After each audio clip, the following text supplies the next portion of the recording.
Yeah, it is. It's incredible in this stadium as well, because this is a really on-edge audience, loving it. Now, watch out for the fireworks, because that's what we're going to see.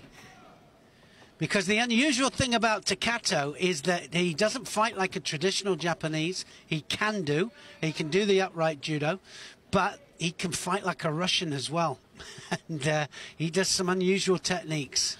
Yeah, it's interesting, especially the Japanese fighters, they train in traditional judo with perfect technique every time. And he comes with this, it seems like a creative side to him that's not common in Japanese fighters, but it's definitely fun to watch. Yeah, it is, because he can spin on a dime, you know, and he can actually turn the contest from traditional to something not. And modified. Yes. And like I said, it has a Russian tinge to it as well. Every time I see a technique and I can't recognize it, I just say modified. Yes, it is though, isn't it? It's a modified version, and now Mishvadabadze there attacking Takato in Newaza. I always call them hybrids, you know, because they're a hybrid situation, and most of the modern techniques are, of course. We have the traditional style of doing seoinage or doing certain techniques, and then we have the new modified versions.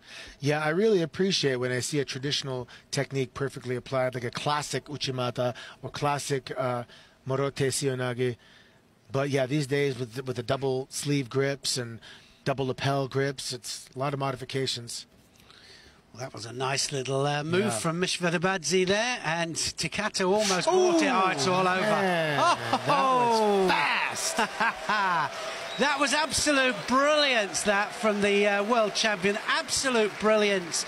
And Mishvadabadze just slaps the mat there. He ukemis the mat and says, I did everything but absolutely break fall, so here it is. But that was that was brilliant. Man, we got to see a few replays of that, because that was fast. It looked like a left side uchimata. Well, it was a left-sided uchimata, but it's the timing, and we've seen him do this so many times. The absolute timing that he goes in for it, that is the killer.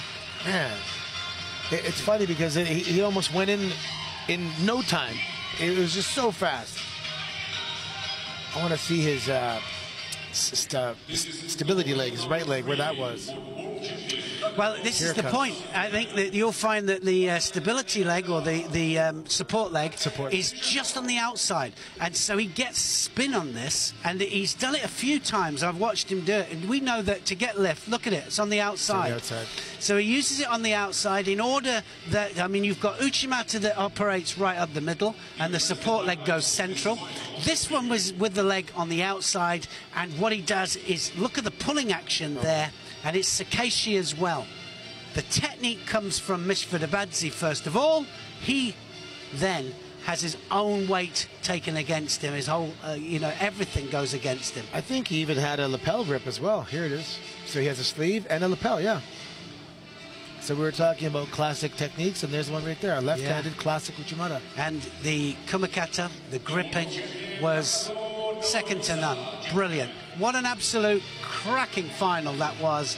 Under 60 kilos, gold medalist is the world champion, and it's Takato, of course, and it was brilliant. Yeah, that did not go to golden score.